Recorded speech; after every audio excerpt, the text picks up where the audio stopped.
Hey everyone, and welcome.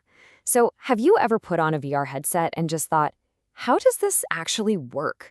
Like, what's happening behind the scenes that's so good at tricking your brain into thinking you're standing on a mountaintop or fighting off space pirates? Well, today, we're going to pull back that digital curtain. We're going to get right into the nuts and bolts of the technology that makes virtual reality, well, a reality. Let's get right into it. So here's the plan. First, we'll nail down what virtual reality even is. Then, we're going to take a look at the anatomy of a VR system, all the key parts. From there, we'll dive deep into the science of tracking, which is super important. We'll even look at what makes tracking good versus what makes it, not so good.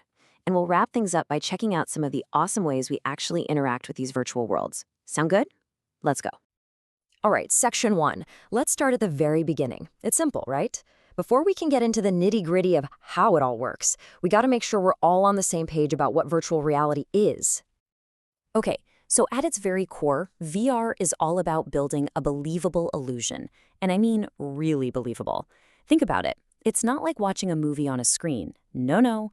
It's about stepping inside that movie, inside a completely computer-generated 3D world.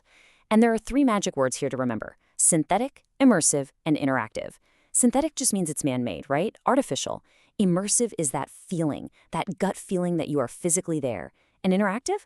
Well, that's the part where you get to actually do stuff, and the world reacts to you. It's a game changer. You can actually think of the whole VR experience as being built on these 3 huge pillars. People call them the 3 I's. So first up, you've got interaction. This is the doing part. It's you actually swinging that lightsaber in Beat Saber, or maybe you're in a flight simulator and you reach out and pull a lever. You do something, the world responds. Simple. Then there's immersion. This one's a little deeper. It's that feeling of presence, that psychological trick where your brain just accepts the virtual world as your current reality. It's powerful stuff. And the last I is imagination. This is the human element, It's the creativity that dreams up and builds these incredible worlds in the first place, whether it's some fantastical alien planet or a super realistic training simulation for surgeons. Okay, so now we get what VR is trying to do. But what are the actual pieces of hardware and software that make it all happen? What are the components? Let's pop the hood and take a look at the anatomy of a standard VR system. This diagram right here, this is the heart of VR. It's a constant, super fast feedback loop. So follow along with me. It all starts with you, the user. You do something simple like turn your head. Immediately, the input devices, sensors in the headset, maybe your controllers, they capture that movement. That information gets zapped over to the VR engine, which is basically the brain of the whole operation. The engine then asks the software and database, okay, the user just turned their head. What should they be seeing now? The software, which holds all the 3D models and rules of the world, provides the answer. The engine then creates that new picture and sends it straight to the displays in your headset. And here's the crazy part. This entire cycle happens in a tiny fraction of a second, over and over again. It's literally a high-speed conversation between you and the computer. So just to quickly recap what we saw in that loop, we've got these 5 classic components. You've got your displays, the screen in your head-mounted display. You've got your input devices, your controllers. You have the VR engine, the powerhouse doing all the thinking. You've got the software that actually creates the virtual environment. And then you have the tracking systems. And that, my friends, is what we're really going to focus on next, because it's absolutely crucial. All right, let's talk tracking. Honestly, tracking is the secret sauce. It's the magic glue that connects your real-world body to your avatar in the virtual world. Think about it. Without good tracking, the entire illusion just shatters. It completely falls apart. It's that important. So the big question is, how does it actually do it? How does the system know with pinpoint accuracy that you've just turned your head, or taken a step forward, or reached out to grab something? Well, the answer to that question lies in a really cool concept called degrees of freedom. Now, degrees of freedom, or DOF for short, it sounds super technical, maybe a little intimidating, but trust me, it's not. It's really just a fancy way of describing all the ways an object can move. And in the world of VR, the gold standard is what we call 6DOF, or 6 degrees of freedom. It's broken down into 2 simple groups, 3 degrees for moving around and 3 degrees for turning around. And this slide lays it out perfectly. Let's start with translation. That's just moving in space, right? So you can move left and right, up and down, and forward and backward. Easy.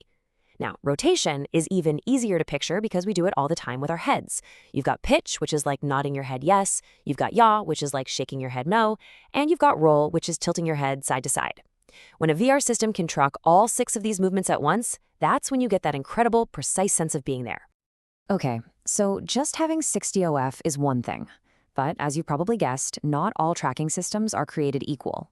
There are a few other really key factors that can make or break the experience. The things that determine whether VR feels absolutely real and seamless, or, clunky and even a bit sickening. First on the list is accuracy, and there are two kinds we need to care about. First, there's static accuracy. This is all about how steady the system is when you're standing still. If you're holding your head perfectly still but the world is kind of jittering or shaking, that's bad static accuracy. Then you have dynamic accuracy, which is how well the tracker keeps up when you're moving around. If you swing your arm really fast and the virtual arm lags behind, that's bad dynamic accuracy. You absolutely need both to be rock solid for the illusion to hold. But it's not just about accuracy. These next two are maybe even more important. Let's talk about latency. This is the delay, and we're talking a tiny delay between when you move in the real world and when the screen in front of your eyes updates. This delay needs to be incredibly small, ideally under 10 milliseconds. Why? Because if it's any higher, your inner ear feels the movement, but your eyes see a lag. That disconnect is a one-way ticket to motion sickness. Then you've got the update rate. This is how many times per second the system checks your position. A low rate looks choppy and stuttery. A high rate, like 90 times per second or more, gives you that buttery smooth motion that feels completely real. And here's another one that can really break the immersion. It's called tracker drift. This one is a subtle, creeping error. What happens is, over time, a tiny mistake in the tracking builds up and up and up. So you might start a game standing right in the middle of your play space, but after 15 minutes, the game thinks you've drifted a couple of feet to the left, even though you haven't moved. It's a weird feeling, and it forces you to stop and recalibrate everything to get back in sync. So, we've got a handle on the principles now, right? We know what makes tracking good. So let's shift gears and look at the actual hardware, the tools of the trade that make all this tracking happen, and let us play around in these amazing virtual worlds. Over the years, people have tried all sorts of ways to solve this tracking problem. I mean, we're talking about everything from giant mechanical arms to magnetic fields to using sound waves. But today, the vast majority of consumer headsets use something called a hybrid system. It's a really smart combination of two things. First, you've got optical tracking, which is just cameras on the headset itself that look at the room around you. This is called inside-out tracking, and it's paired with tiny little sensors inside the headset called IMUs. These are basically the same kind of motion sensors that are in your smartphone that know when you turn it sideways. By combining these two things, you get tracking that's fast, reliable, and doesn't need you to set up a bunch of external cameras or lighthouses in your room. And if we look a little bit into the future, we're starting to move beyond just holding controllers. The next big frontier is gesture interfaces, especially things like data gloves. This is where it gets really cool.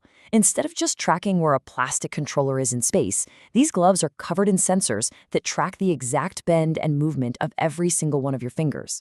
So imagine this. Instead of pressing a button to pick up a virtual object, you just reach out your hand and grab it. It's that kind of natural, intuitive interaction that's going to change everything. And there you have it.